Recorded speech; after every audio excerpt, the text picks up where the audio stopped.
Hi, everyone. Thank you for joining us today for KDP University at Home with Joshua Dalzelle. And so my name is Trisha, and I'll be your host for today's event. If you've attended any of the other KDPU webinars, you might recognize my voice. I'm part of the KDP University team, and I'm joined by some of the other members of the team who'll be answering your KDP-related questions via the chat. But enough about me. We're here to talk about Joshua. Joshua Dalzelle is the author of the best-selling Omega Force series and the Fleet saga. He's worked in aerospace and aviation for the majority of his non-writing career, including 10 years combined in the U.S. Air Force. He attended graduate school at Embry-Riddle Aeronautical University, majoring in aeronautical space and specializing in space studies. After the release of the Omega Rising in 2013, Joshua pursued a full-time writing career and has since published 21 sci-fi novels across 3 series. His books have sold over 1 million copies, earning him a spot on the USA Today bestseller list, as well as a Dragon Award nomination for Best Military Science Fiction. Joshua currently lives in a quiet suburb outside Cincinnati with his wife and son. So welcome, Joshua.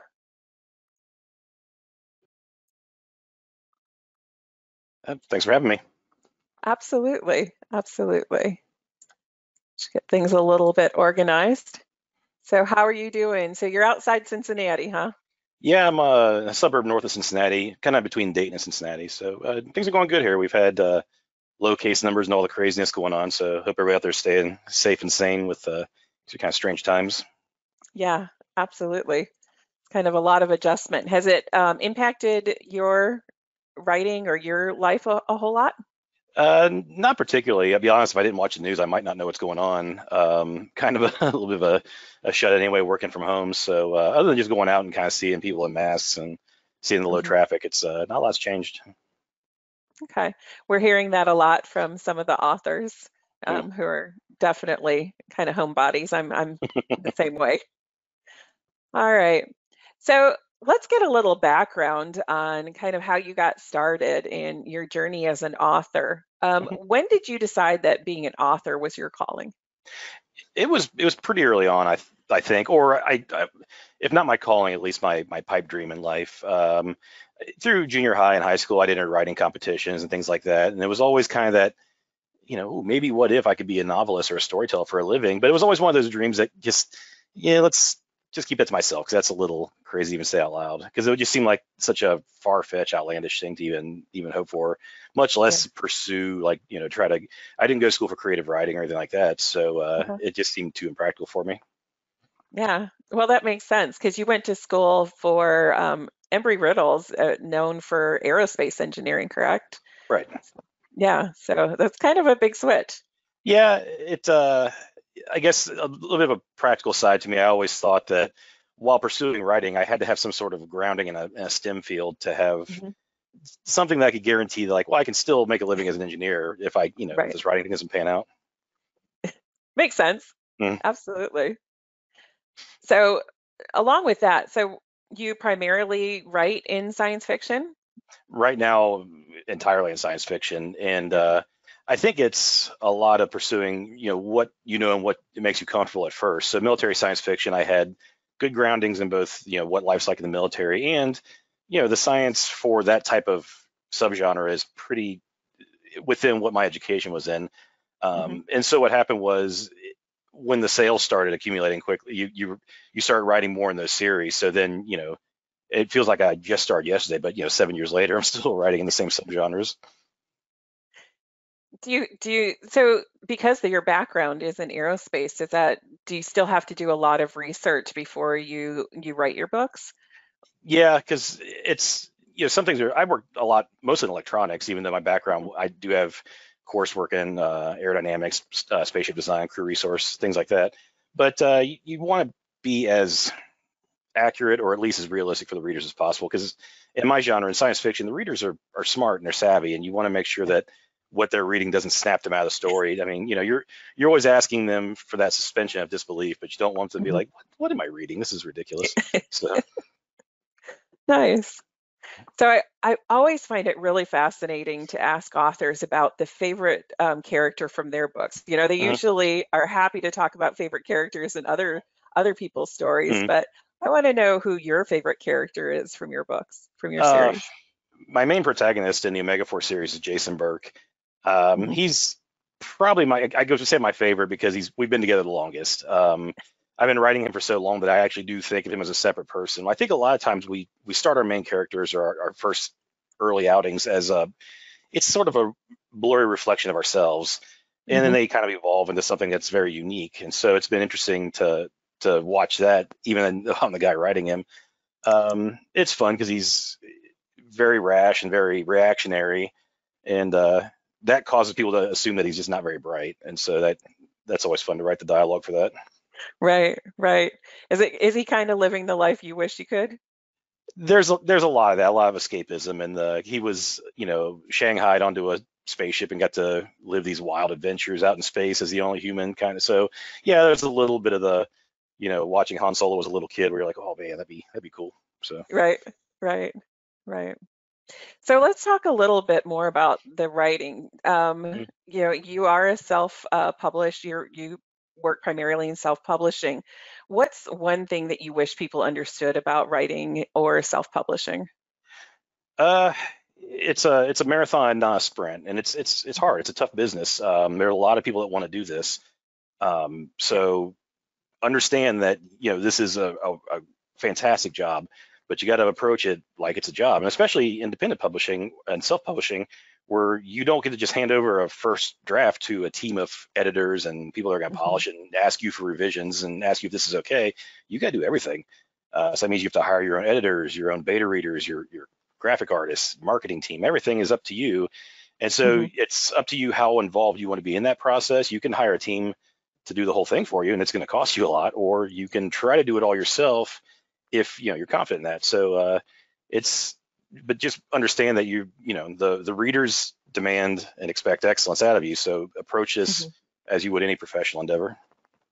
Okay. So you mentioned a team and hiring everything out or doing everything yourself. Mhm. I find that most authors have some sort of balance, like they do have a team that they work with. Is that true I for you? Yeah, definitely. I'm not a person that can edit at all. My own work, anybody else's. I tend to read things how it sounds in my mind rather than see it how it actually is on the page, so I miss a lot.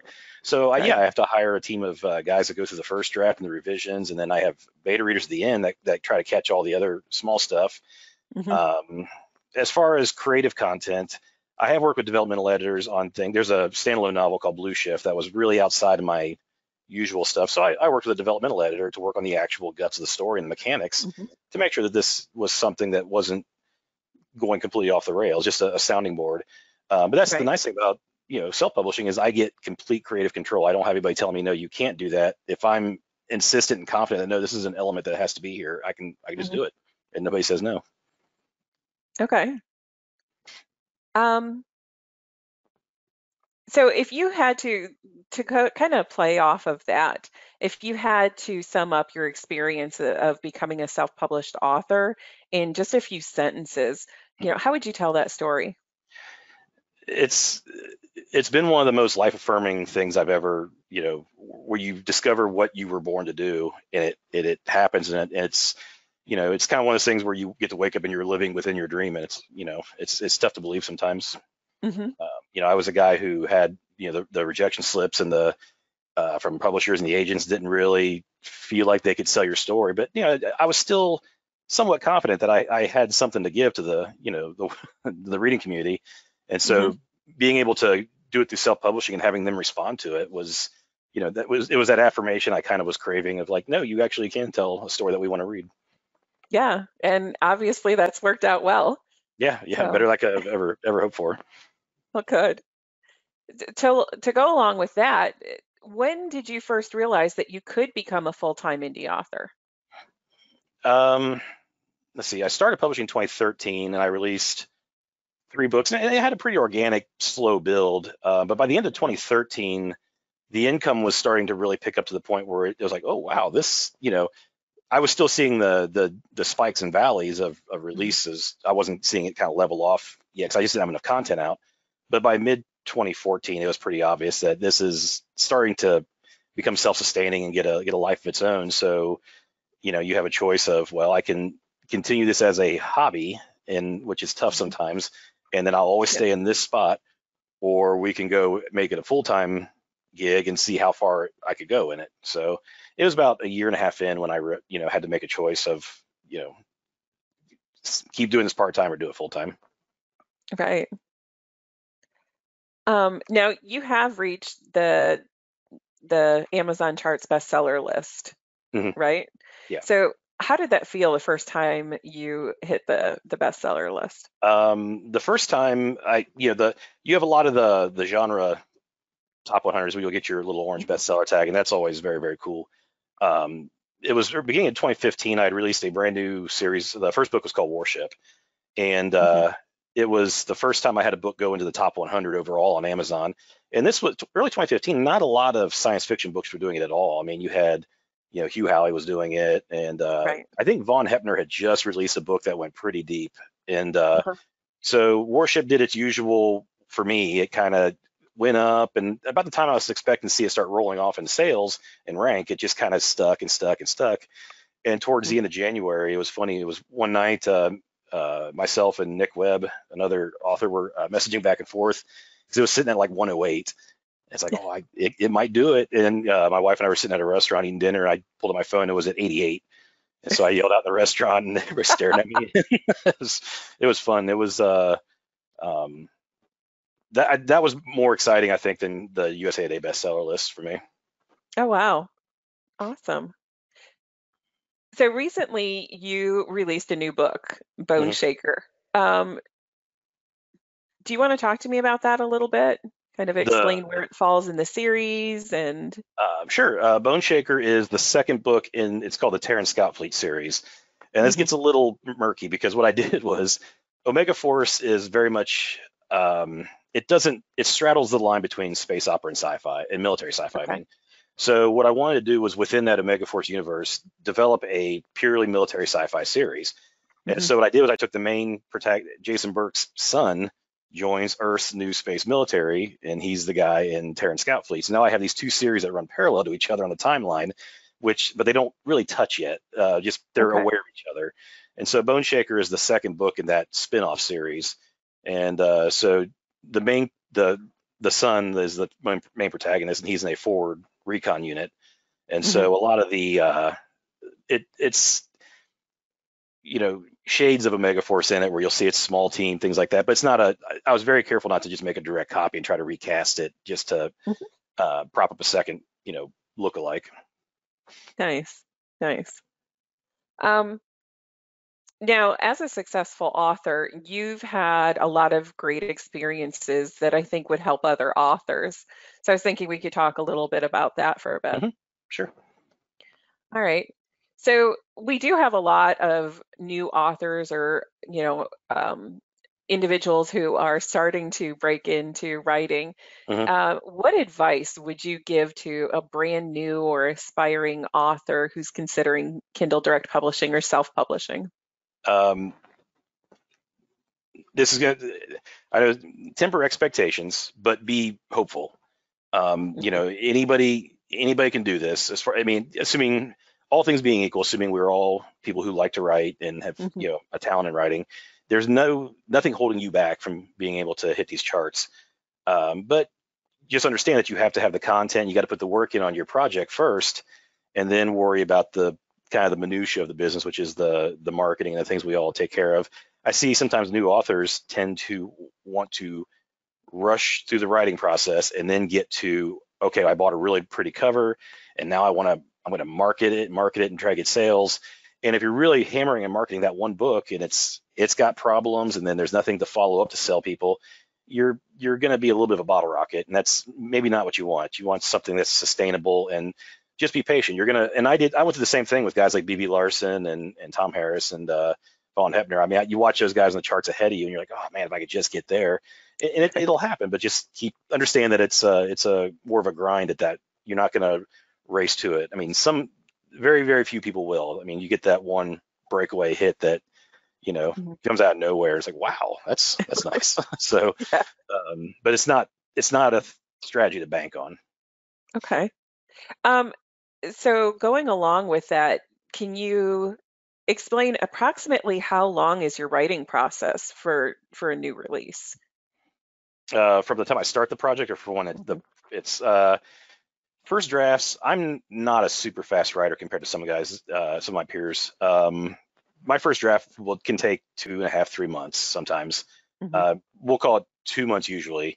So then it goes off usually to the editor. Well, I'll do my own revisions. It takes about a week and a half for me to go through and parse this thing and gut it, and try to get to where I think it's as good as I can make it.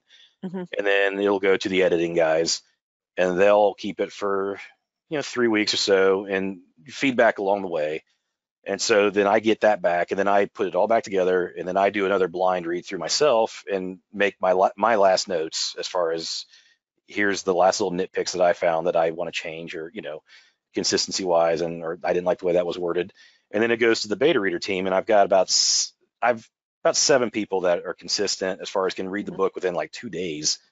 And I Oh, think that's wow. important. I think that's important because you want them to consume this in one sitting and really get a feel from the beginning to the end of the book. If it takes them weeks to read this, by the end of the book, do they really remember what they felt like at the beginning of this book? And Mhm. so you want this to be a cohesive, you know, train of thought that you've produced.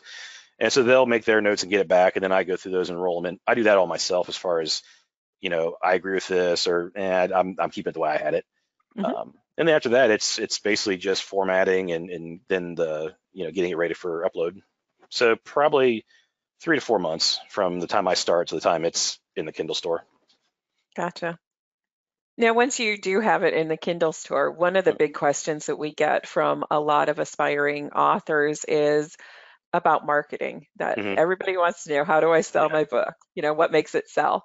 yeah. So, what marketing tactics do you think have been most successful for you in reaching and engaging your audience or readers? Um, yeah, my marketing is pretty uh, sparse compared. I mean, a lot of guys have really evolved systems, and I don't. And a lot of it is because I don't. And people need to keep this in mind, that marketing costs money. Everything you do to market a book is now dollars coming off the top of your stack.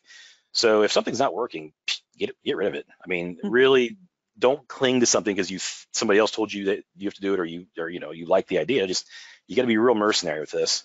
The things that worked for me were my personal emailing list, and I built that organically by just having the links in the back of the book, because you want to get those high quality subscribers that they read your book and cared enough about what you did to click the link and sign up. And so they're going to be responsive, rather than trying to just cast a big net and get a lot of names so you have a big Mhm. list to hit. You want your Right. your click rates to be in the 20s and 30s, rather than fives and tens. And so after, I'll hit the email list as the first thing, and I've got about a 10,000 subscriber mailing list that really pushes the book into the charts quickly. Mhm. Um, Once that's done, then you can start your social media blasts, which are your Facebook page and your boosted posts for that, because Facebook's decided that for people that subscribe to your page to see it, you have to pay them money. So you have to do your Facebook posts and your ads and things like that. And then after that, be active in the community. There are a lot of authors out there that will trade. Like, if you feature them in your newsletter, they'll Mhm. reciprocate, and that's helpful. But try to pick people that are a little outside your own little peer group bubble, because if you're just otherwise you're just emailing the same people over and over again. So you want to try Right. to really spread out. And that's really Okay. about as far as I go. I've never had any real success with the pay services, like that you buy an ad in their newsletter. Right. Right. Okay. Um, So that pretty much walks us through kind of a step by step. You mentioned the fact that you start interacting on social media after a release. Do Mhm. you actually start promoting books before they come out? Like, do you start doing people Yeah. will Uh, post like their writing journey? yeah, yeah, and people that subscribe to your author page on your Facebook account, and you can do this either way. I recommend people doing it as a page, so you get likes, not friends. Hmm. because that if you try to do things with adding friends to a account that you're dedicated to writing, Facebook limits is how many people you can have. But if you do it as Hmm. a page, almost unlimited people can like that page, and you have access to that many more people. But yeah, they like that page because they were interested in you personally. Hmm. So interact with them, do short videos, snippets of what you're writing. I do cover reveals, different iterations the cover goes through, or options I'm looking at, things like that. And keep them engaged, because those are the people that are going to be waiting for you to release, and you want them excited, and you want them hungry for it. Hmm. So you talked about your newsletter. How often we get a lot of questions about Mhm, the frequency of emailing, mhm. when does it turn into you're keeping people engaged versus you're spamming your audience?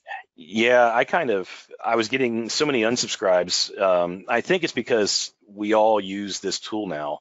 And Hmm. so readers, your average reader reads 10, 15 different authors. And if he's getting that many, he's getting hammered with these mailing lists, he's going to start Right. unsubscribing.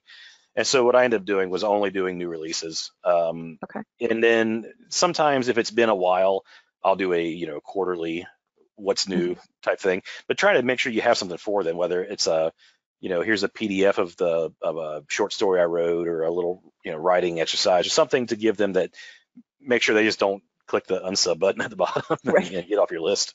Right. Right.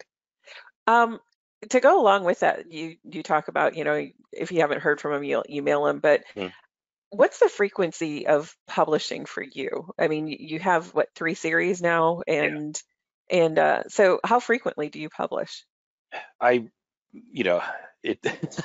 I would like to say I would like to do 4 books a year, but I usually right now I'm between 2 and 3. Usually it's 3. Okay.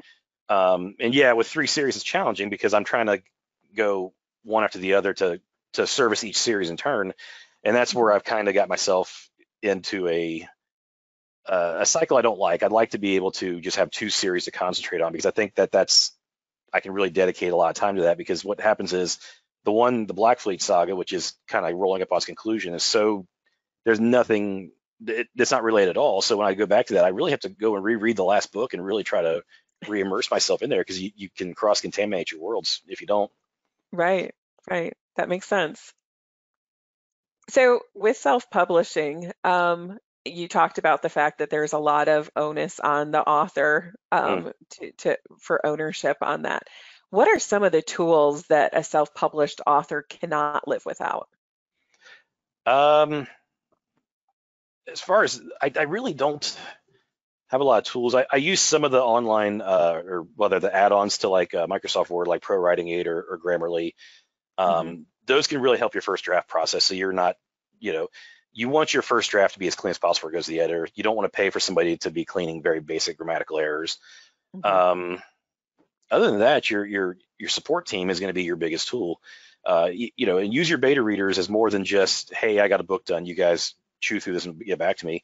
Make a small, secret Facebook group if you want to have these guys on there and talk to them about like, hey, here's where I'm at in the story. Here's the idea I have, and they can give you real-time feedback and let you know that like that's a terrible idea. Don't do that, or just let you keep you on track to with Uh-huh. reader expectation. Okay, good. So throughout your journey, what did you find was the most surprising thing about self-publishing a book?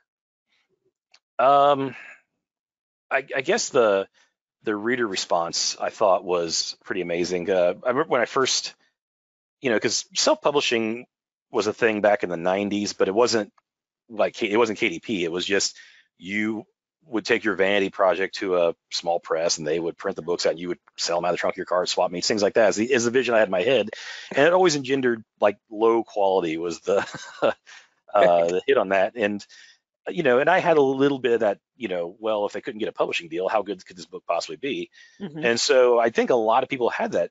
It was a little stigmatized at first, but Hmm. the readers are very, very open to trying. I'll spend $4 and try this author I've never heard of before just because I like the cover, the book sounds interesting. Hmm. And it's the other thing that's really surprised me is that the writers have responded to that, because the readers are paying the money now, and they demand that like these books should be as good as anything I buy at a book for a trad pub, and the Hmm. writers are producing that. I mean, I see these new writers, some of the books coming out are amazing as far as the production quality and how smart they are about marketing. And it's so far ahead of where we were even in 2013 when I started.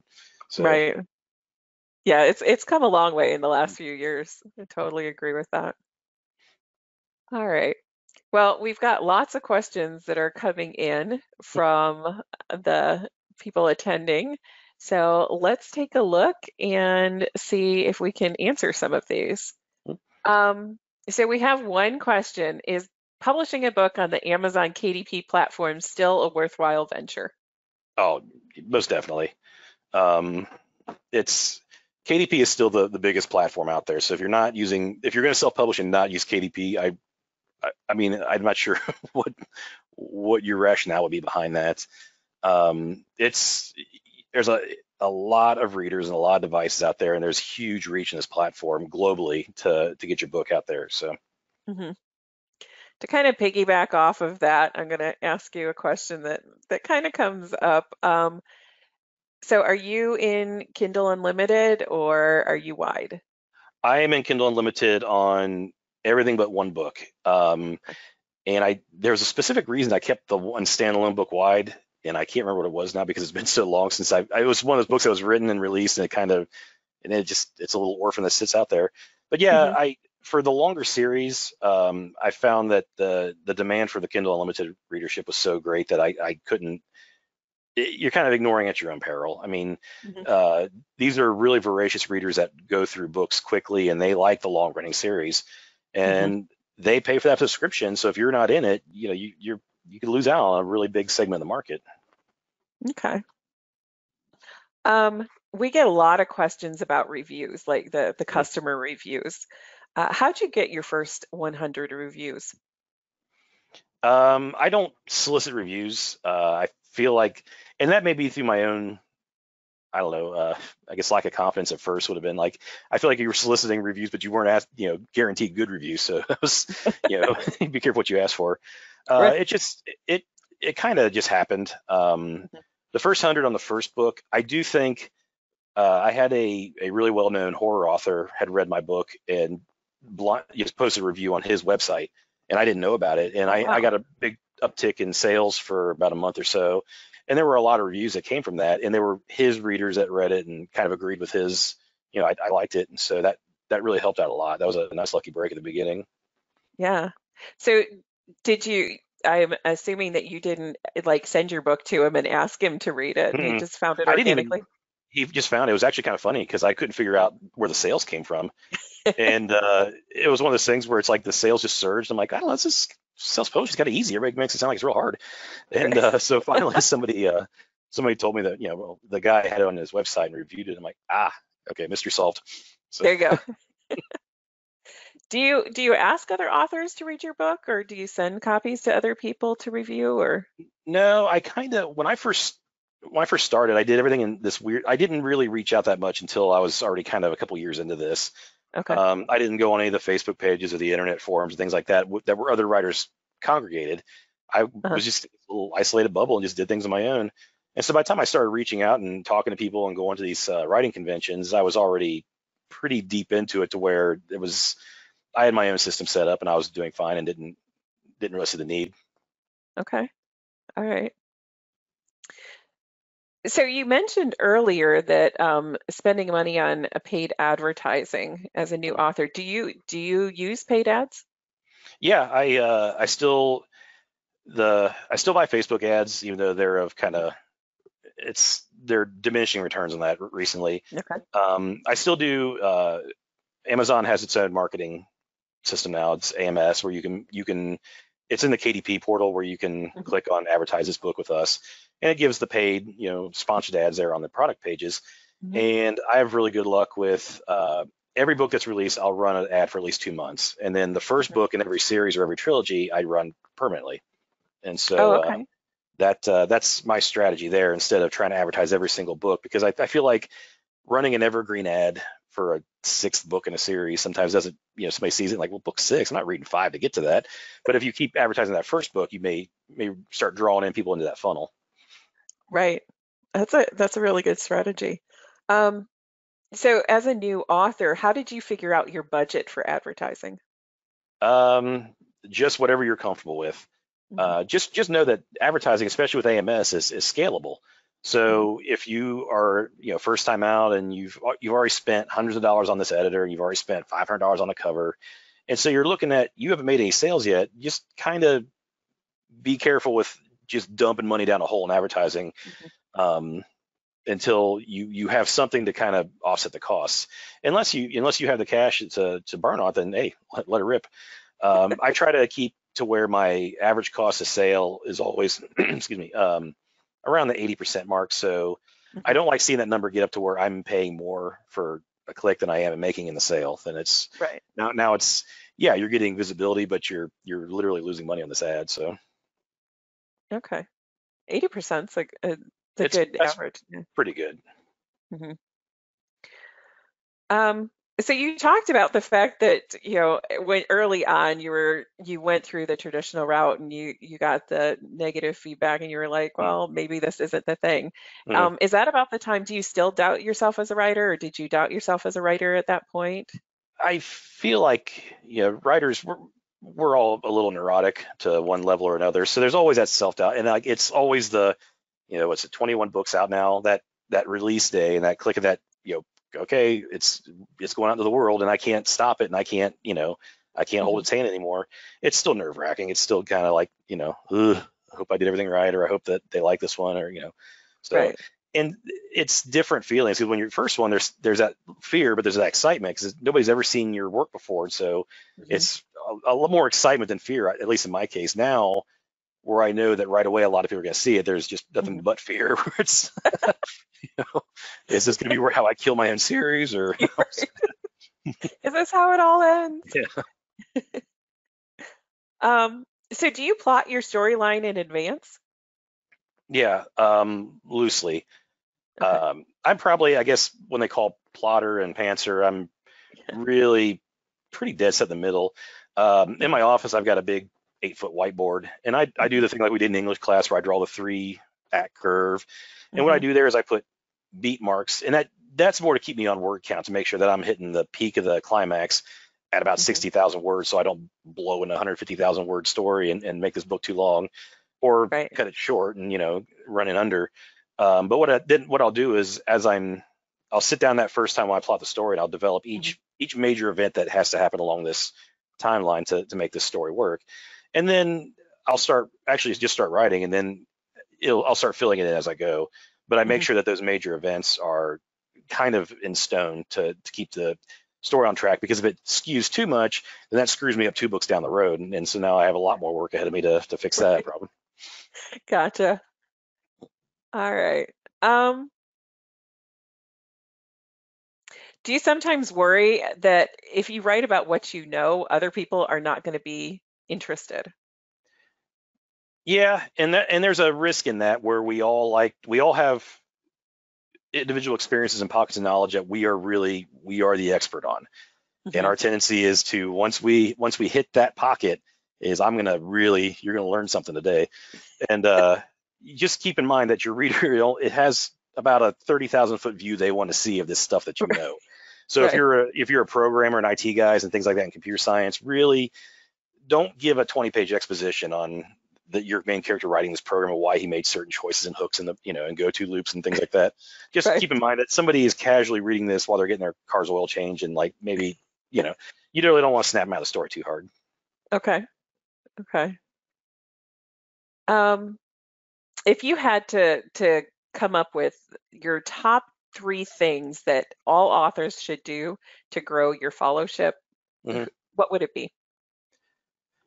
Um, interact in the community. The indie writing community has really grown, and for the vast majority of people are very, very supportive and very encouraging, and willing to spend their time helping you and developing you along the way, and sharing your stuff with their followers. So number one, make sure you're connecting with them. That was a mistake I made right away, and Hmm.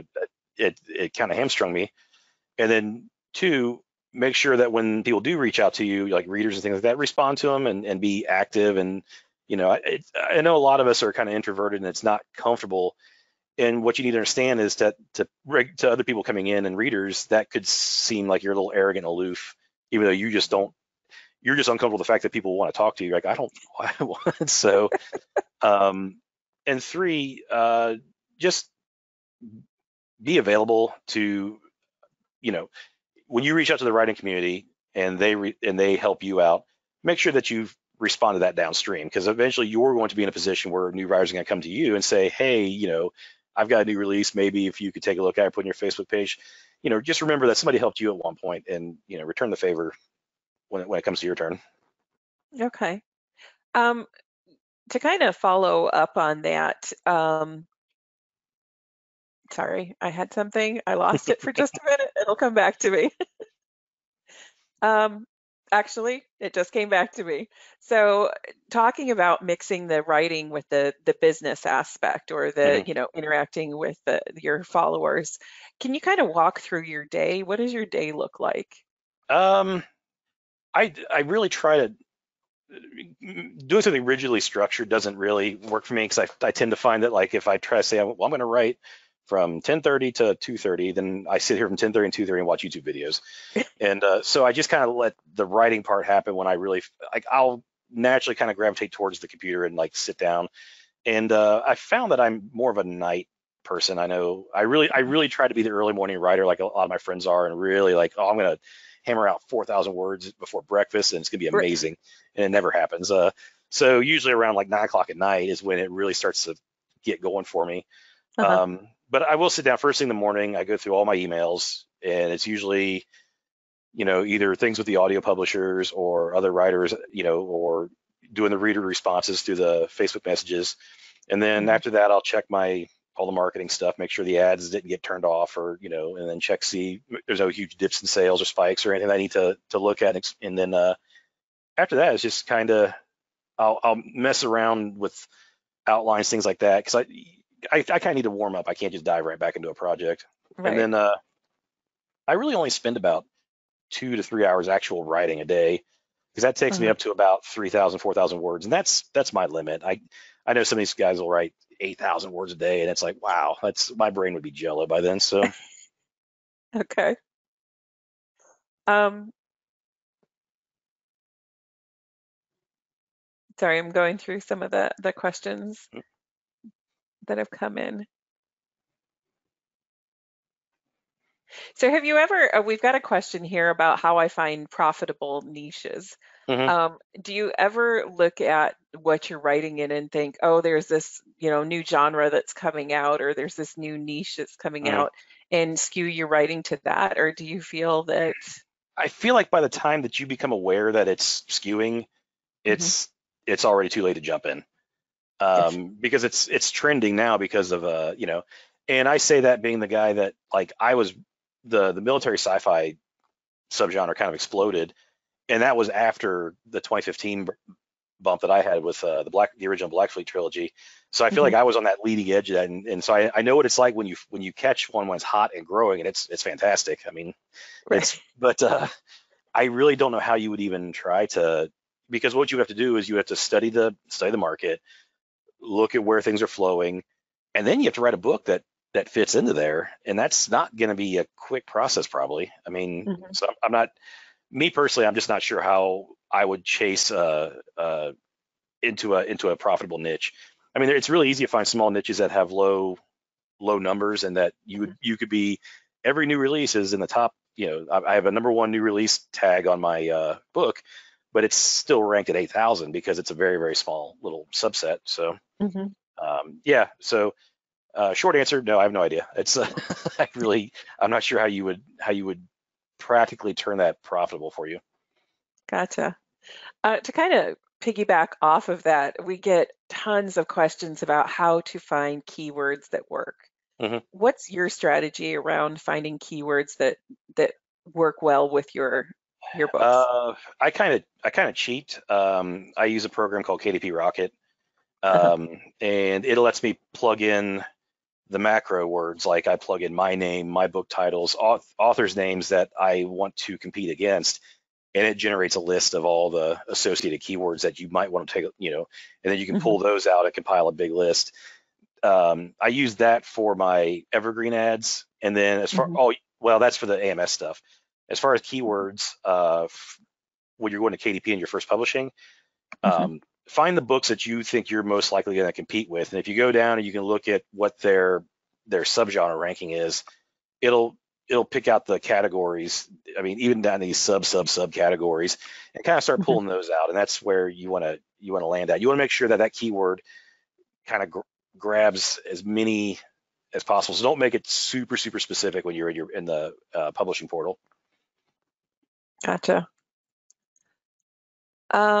So we talked a little bit earlier about social media. Mhm. Um, how much of a role does social media play in your career in terms of, that reader engagement? It's really all of it. Okay. I don't do a lot of cons. I don't have I don't have a website, which is kind of a running joke when some of the other interviews I've done. Um, so basically, my Facebook page is the primary tool I use to, and people get a hold of me. And that's honestly how I've conducted a lot of business through it too. That's where the audio publishers that approach me and things like that, and other offers and opportunities have been check your inbox on Facebook to make sure there's not somebody there offering you a chance that you don't want to pass up. Hmm. That's really been about it. Twitter is, I'm there and I'm active. It's it's a strange place though. It's basically just like shouting in a huge crowded room. So there's not a lot of direct interaction there. Gotcha. Gotcha. Now, you've mentioned audiobooks a couple of times. Mhm. Are all your books in just, or what formats do you typically publish your books in? Ebook is obviously, and that's going to be your big one. Like, don't, I've seen some people just do print only, and that baffles me. Always do ebooks. It's honestly, it's easiest to do, and it's going to be your big money maker. Print, now that print is available on the same platform with your KDP, Hmm. there's no reason not to do that. And then audio, I didn't get into it. I had to be dragged into it Okay. because it just seemed like this huge time suck. And so the first Mega Rising was published through ACX, Hmm. and that was ACX had offered me the deal saying, well, we'll pay for it if you do this. Like, okay, well, we can do that. And then after that, Audible Studios bought the Megaforce series, so that Gotcha. makes it a lot easier if you get a publishing deal, because then your book's done, and then you just hand it over to them, and you don't have to do Right. anything. Okay. Gotcha. Um, so if you had to outline the basic steps for an aspiring writer who wants to become a full-time writer, Mhm. you alluded to it a little bit earlier. What would you say? Because you hit in any business, you hit that point where it's either this stays as, Mhm. the where it is right now, or I invest more time, energy, and money to make it a full time. Right. Um, first and foremost, I mean, I know this being KDPU, we're talking about the business side of things and selling. Make sure Hmm. you're writing, and make sure you're writing as the best you can. I mean, that's going to be the main thing, is that you have to have a good product to sell, or Hmm. you're trying to build up on a bubble, and it's just not going to hold. Um, Hmm. Other than that, make sure besides providing quality content and being conscientious about that, be ready to exploit opportunities that come your way. That's a lot of things that happen in my career, where these little oddball things where somebody, hey, you want to be part of this? Like, sure, I'll be in your box set. And boom, my sales exploded because all these new readers read a thing I did in a box set, went and bought my books. Or, hey, do you want us to publish your audiobook for you? Yes, do that. And then, so be decisive and ready to jump on things that come your way, because they will. You'll start getting some sales, and people will take Hmm. notice, and you'll be invited to do these things. And so don't be hesitant or be like, well, I don't know, and then don't pass them up because they seem like they're going to be, that's just a waste of my time. So Hmm. be available for when opportunity is knocking to to Right. to jump on it. Take advantage of those. Yeah. Absolutely. Yeah. Um, so this is a really interesting question. How would you market to people who are generally not interested in sci-fi? And I think I would follow that up with, would you market to people who generally are not interested in sci-fi? Yeah, that's a tough one. Okay, so my one series is the Black Fleet stuff is purely military sci-fi. There's Hmm. just no way you could dress this present up to be, I don't care what you ladle on it. It's not gonna be palatable to people who don't like sci-fi. That's very, Hmm. towards them. Now the Omega Force series, I bet I could sell to anybody that likes action adventure stuff and westerns and things like Hmm. that because it has a lot of the same themes. I mean, if Hmm. you could trade, horses for spaceships and things like that, and you're really right in there, and it'd be it'd be tricky to market it, I think. But I mean, you would really have to try to develop the visuals in your ad copy as far as the space cowboy stuff and things like Hmm. that. But it's possible you could do it. It'd be tricky. I've seen a lot of overlap too with guys that do um, these sci-fi thrillers that Hmm. really at their core are police procedurals and could be marketed to other people that write read legal thrillers. Hmm. So that's not a bad question, and be aware of where your crossovers exist that you might be able to you know push over a barrier into another genre. Hmm. So it sounds to me like one of the things that you're talking about is really understanding your product Right. and what you're selling. Oh, definitely. Know where you fit in, and that's really important. Because otherwise, I mean, if you don't, in the world would you market this to people when you really can't explain what it even is? So, Hmm. Hmm. Um, so I think we've hit on this a couple of times. Was your success luck, skill, or did it result from marketing or just a brilliant story? uh, well, I'm I hate to say brilliant story because everything can, but yeah, I mean, yes to everything. Uh-huh. I think the Omega Force series really has wide appeal to a lot of people. Um, there was that what I talked about before, that author writing a review for me. Hmm. That happened between the first and second book when I published. So there was a really big stroke of luck that helped me. So because when the sales for that first bump hit, the second book had just come out, and people just rolled right into that second book. And Hmm. so that was a nice bit of luck that helped me early on. Um, then if you get a lucky break like that, remember it's your job to capitalize on it and sustain it. If a lucky break can only take you so far, it's not going to make your career for you.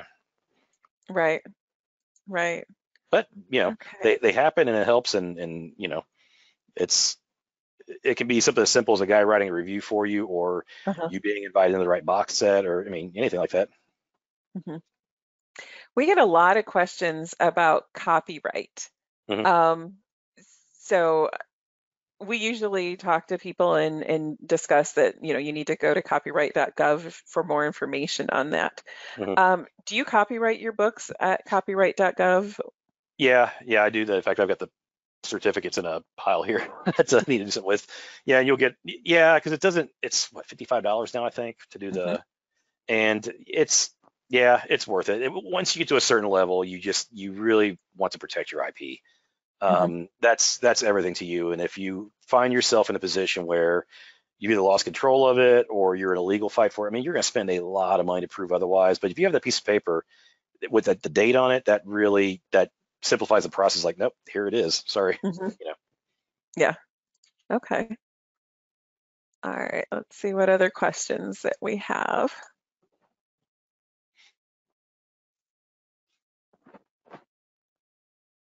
Um, so we talked a little bit about you kind of plot. So you're Mm, you're a mix of the plotter and pantser. mm. What about this series? Do you have a vision of where that series is going, or does it grow organically?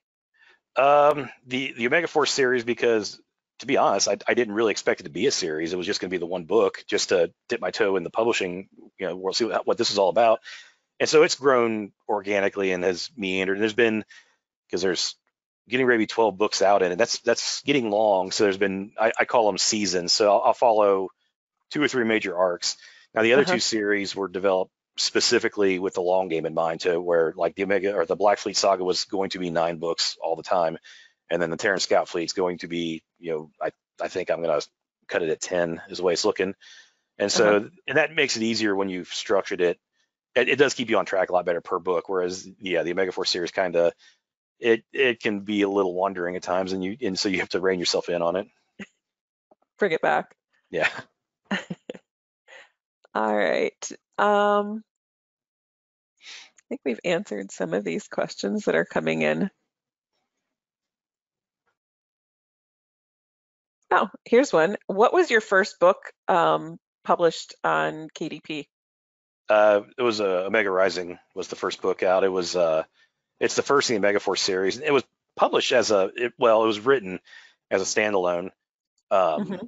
it was just a book. I wrote that book entirely in 2012 and published it in 2013. And its entire purpose was to go through the process of publishing and experience that. And I don't want to give the impression I was writing as a throwaway book. It wasn't. It was just a single standalone adventure tale that I wanted to tell that was a way for me to, kind of see what this was all about. Hmm. And I didn't expect it to do anything. And so when it started to really get traction, and then, I was like, well, I can put a couple more books on tail, and it really started to take off by the third book. It's like, well, I guess we're doing this. So Hmm. that's, like I said, I'm working on the 12th book now in that series. So you mentioned you have the 10,000 mailing list, Mhm. and you mentioned that primarily your avenue is through the links in the back of your book. Mhm. Is that your only way of building that mailing list, or did Uh, you do something no, I else? misspoke. The action button on my Facebook author Mhm. page takes you to Okay, the letter sign up. So gotcha. and that's really about it. Because I know there's ways that you can do um, like free book giveaways. If you sign up for my mailing list, Mhm. I'll give you this free book. And what I found is that tends to people sign up for the free book and then drop it, or they sign up and then block the email coming in from after that. And so Mhm. you end up paying because you got to pay to send these emails out after your list gets to a certain level. It costs money, and the bigger the list, the more money. Mhm. Um, so you're paying this into a lot of dead ends, and so Mhm. I'm always kind of cautious of that. Of just I call them junk subs of people just trying to get a freebie and then not ever responding again. Right, right. Um, do you use press releases or podcasts when you release a new book? I never have. I every time I've done podcasts, it's been because I've been asked to come on, and it was never around a release. It was just because we just want to talk, and Mhm. it's either people I've met like some of the indie conferences, which then you meet people like, hey, you should be on my show. Like, okay, Right. and but yeah, I've never done that as a release and honestly, the podcast, I feel like you get into this weird position where you're trying to sell your book to other authors and they're Mhm. trying to sell their book. So you're all yelling at each other to buy my book, but you're all authors. These aren't the people you're trying to market to. You're trying to get a much bigger reach into the indie readership. And they don't really watch the podcast unless they are following their favorite author or they have aspirations of writing themselves. Mhm. When you first started novel writing, did you benefit from reading any books on craft and practice? Mm, I read Stephen King's On Writing. Uh-huh. I think we all have. And I think there's still I don't want to say it's dated, but there's a lot of some of the stuff's changed on what is acceptable and not. But Mhm. there's still a lot of good stuff to mine out of there as far as how to develop a plot that can take you 75,000 words. Mhm. Um, I know when I first started this, I read Michael R. Hick's book on self-publishing Mhm. just to temper expectations because there's the excitement of when you get ready to publish, like, oh, I'm going to be rich, click. And so I just want to read that to what can I really expect when I do this type of Uh-huh. thing. So, and in his book, there's a lot of decent craft advice too, to, Mhm. how to structure, your story to where it's compelling. And there's differences in how you structure a standalone in a series book. So, Mhm. you want to kind of bone up on that depending on what your goal is. Gotcha. You mentioned that you really rely on your beta readers Mhm. in a couple of different ways. How did you gather those beta readers together? How'd you find them? What you'll find is that you'll start getting groups of, or, small number of readers that are really into, they message you a lot on your Facebook page, they interact, they give you feedback like, hey, I like this part or that this was funny, and you'll Mhm. start to interact with them on a personal level. And so then what I do is I just made a secret Facebook group, and then I would ask them in a direct message like, hey, I'm starting this group of people that you're going to be entrusted with a lot of insider info and early release things like that. Would you be interested? And they usually jump right on it. And so Right. then you add them and just make sure that and I like to keep it small because Mhm. otherwise I found that you get a lot of arguments between them with each other, and so then you're just going to be a referee. So Right. mine's only about 7 or 8 people right now, I think. Okay. Um,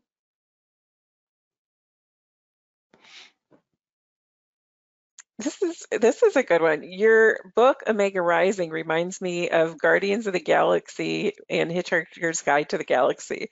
Were you somewhat inspired by those? Um, I would say I'm always inspired by Hitchhiker's Guide to the Galaxy because it's one of my favorite books. Uh-huh. Omega Rising was out before Guardians of the Galaxy, and so there's a lot of times I get that comparison because even the fonts are a little similar, and Uh-huh. so I always have to. That book came out in January 2013, and then I think Guardians came out like later that year, beginning of next year. It's like, man, everyone's gonna think I ripped that off. I really didn't. So because I wrote it in 2012, and it's not Right. like it's and the themes are very Omega Rising is a story that's been told a lot of times in different ways, Right. Right. it along classic themes. So I'd say, yeah, between a lot of what inspired Omega Rising was Hitchhiker's Guide and Douglas Adams, and then Larry Niven. Oh, yeah. Okay. Um, let's see. Let's do one more question, and then I think we're done. Oh, this is a good one. How do you find similar indie writers? You've been talking Well, about the community a lot. yeah.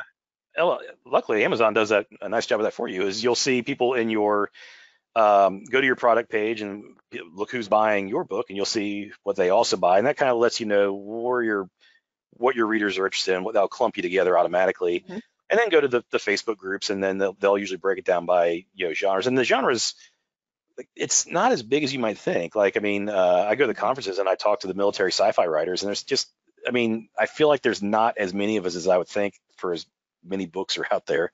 It's always the Right. same kind of 10, 12 guys you're always meeting, and Uh-huh. ladies. So the same thing, sci-fi in general is growing, but it's still not. It's not like it's the romance genre that where there's hundreds and hundreds and hundreds of these writers that are Mhm. all selling at a high level. Right. Right. So just look at the bestseller charts and kind of pick names out, and then try to find those names on social media, and then contact them. That's Okay. that's how a lot of people find me, and so that's a lot of guys that I interact with and work with are just people that found me blindly. Hmm.